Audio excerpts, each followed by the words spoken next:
xa xa rồi được. Được, dễ thương quá. Con mấy con kia đâu? Tên gì? Tên gì? Mày tên gì?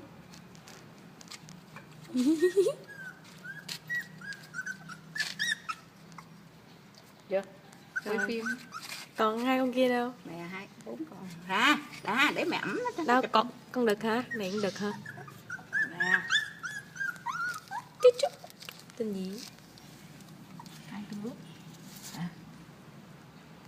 Này nè, đực cái nè. Cái nè. Đực nè. Ra mẹ coi. Nè, đực nè. Có cái gì? Rồi đi ra làm gì đây? Đó, ba đứa bự mà có con. Mẹ coi đực nè. Đực nè. Mấy anh em chụp lại coi. Đưa mặt ra đi. Đó. Mấy chị em chụp coi.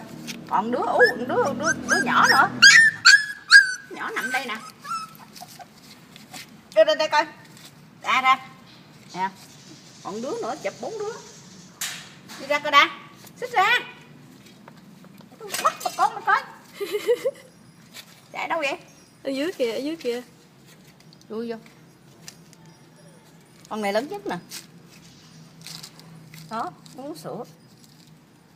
Mặt giống mẹ hang mắt nè. Đó là vú mẹ. Thêm bú. Cục cưng kia chưa ra mà. Kìa út đó. Út chót nó đẻ ra chót nó nhỏ xíu á. Cưng nha. Vậy rồi thấy mà cục cưng kìa lò đầu kìa. Bú. Đó cho bú. Thôi mai mốt nó cho đẻ nó đằng.